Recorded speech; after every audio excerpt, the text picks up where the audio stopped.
कई गांवों में तबाही का मंजर। राहत बचाव तो करने की कोशिशें हो रही हैं, लेकिन पहाड़ों पर जब जब इस तरह की बरसाती आफत टूट पड़ती है तब तक वहां पर लोगों के लिए बहुत मुश्किलें आती है। उत्तराखंड के उत्तरकाशी जिले में भारी बारिश के बाद बादल फटने से भयावह हालात पैदा हो गए हैं। जो तस्वीरें आप देख रहे हैं, चीखने की आवाज, क्योंकि किसी को यकीन नहीं हो पा रहा होगा। पल भर में तमाम आशियाने बाढ़ की इस पानी की इस तबाही में जैसे जलमग्न होते हुए दिखाई दे रहे हैं। उत्तरकाशी के हर्षिल क्षेत्र में ये खीर गंगा नदी है, जिसमें अचानक आई भीषण बाढ़ ने धराली गांव को अपनी चपेट में ले लिया है।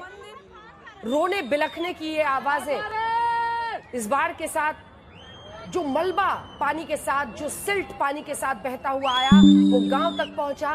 कई मकान, होटल क्षतिग्रस्त हो गए हैं। दर्जनों लोगों के फंसे होने की आशंका बनी हुई है। अभी तक के मुताबिक 4 लोगों के मारे जाने की और कई लोगों के घायल होने की खबर है, लेकिन अभी थोड़ा सा और इंतजार करना होगा। हम आपको तस्वीरें भी दिखा रहे हैं और इसी के साथ जानकारी भी दे रहे हैं। कई लोग लापता बताए जा रहे हैं। बताया जा रहा है कि दोपहर करीब 1:45 पर इस क्षेत्र में बादल फटा, जिसके बाद खीर गंगा नदी उफान पर आ गई और पानी ने आसपास के रिहायशी इलाकों को अपनी चपेट में ले लिया। वीडियो में देखा जा सकता है कि किस तरह पहाड़ से मलबे का सैलाब सड़क और घरों के ऊपर से बह रहा है। ये सिर्फ पानी नहीं है, ये सिर्फ खीर गंगा नदी का जल नहीं है, बल्कि उसके साथ जो मलबा और सिल्ट है वो भारी तबाही मचा रहा है। उत्तरकाशी के एसडीएम देवानंद जी इस वक्त हमारे साथ आज तक पर लाइव जुड़ गए हैं। आप किस तरह की जानकारी देंगे एसडीएम साहब? जो तस्वीरें हम दिखा रहे हैं अपने दर्शकों को वो बहुत भयावह है। क्या हो रहा है वहां पर इस वक्त? ये बहुत ही दुखद घटना है। आज धराली है, ये हर्षिल के पास कस्बा है, वहां पर ये घटना घटी है। उसमें जो है ये करीब 1:45 की घटना है। जिलाधिकारी महोदय और एसपी उत्तरकाशी महोदय और एसडीएम भटवाड़ी, तहसीलदार भटवाड़ी, वहाँ सबसे नजदीक वहाँ हर्षिल आर्मी है। सबसे पहले रेस्क्यू के लिए हर्षिल आर्मी वहाँ पहुँच चुकी है और रेस्क्यू ऑपरेशन शुरू हो चुका है। उसके अलावा एसडीआरएफ, एनडीआरएफ और राजस्व विभाग, आपदा प्रबंधन, पुलिस, वन विभाग, स्वास्थ्य विभाग, पशु चिकित्सा विभाग, पूर्ति विभाग, बीआरओ, पीडब्ल्यूडी, ये सभी लोग संयुक्त रूप से जो है रेस्क्यू में लगे हुए हैं। जी अच्छा, ये बताइए कि जो तस्वीरें हम दिखा रहे हैं, एक तो गंगा की जो पूरी नदी है, नदी का पानी तो आ ही रहा है, लेकिन मलबा सिल्ट बहुत पैमाने पर है और उसकी वजह से क्या ये कितने गांव प्रभावित हुए हैं, इस बारे में आप क्या जानकारी देंगे? देखिए, प्रभावित होने का ये जो कस्बा है, धराली कस्बा, अभी ये प्रभावित हुआ है। ये मलबा एक गाढ़ है, ये वहाँ उसमें मलबा आया है, ये बादल फटा है, तो ये मलबा एक साथ आया है।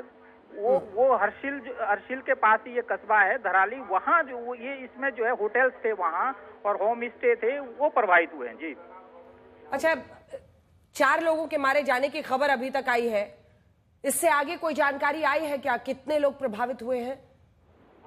देखिए, जब तक अभी रेस्क्यू चल रहा है, जब तक हम लोग जो है वो घायल है या उनका जो है मतलब शव प्राप्त नहीं होता, तब तक हम उसकी पुष्टि नहीं कर सकते। लेकिन अनुमानित तौर पर जो है 12 लोग मिसिंग है। जी 12 लोग मिसिंग बताए जा रहे हैं। और पूरा सीक्वेंस आप बता सकते हैं कि क्या कुछ आपको जानकारी मिल रही है, किन परिस्थितियों में कैसे ये हुआ? टाइमलाइन पूरा अगर बताएं बादल फटने की घटना की।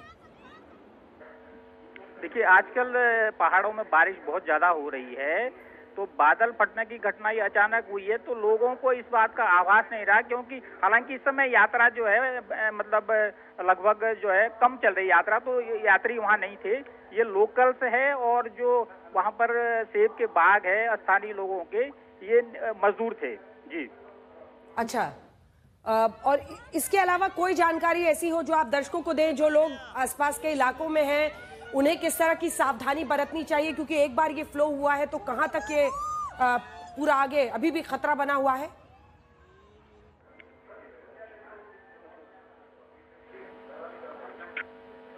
देवानंद जी, धन्यवाद आपका। हाँ, खतरा कहां पर है, अगर जल्दी से आप बता दें, अभी क्या सावधानी लोगों को वहां पर बरतनी चाहिए? जी, अभी वहां पर जो है रेस्क्यू ऑपरेशन के तौर पर जो वहाँ के जो ये कस्बे के जो लोग हैं उनको सुरक्षित रखने के लिए होटल्स भी जो सुरक्षित स्थान पर है हर्षिल में और भैरव घाटी में, वहाँ उनके ठहरने की व्यवस्था की गई है और जो सरकारी बिल्डिंग्स है वहाँ उनके ठहरने की व्यवस्था की गई है और उनके जो है खान पान की भी व्यवस्था की गई है। जी ठीक है, बहुत धन्यवाद आपका हमारे साथ जुड़ने के लिए। एसडीएम थे उत्तरकाशी के, जो कह रहे हैं कि अभी वॉर फुटिंग स्तर पर कम से कम कोशिश हो रही है कि लोगों को बचाव और राहत कार्य पहुंचाए जा सके।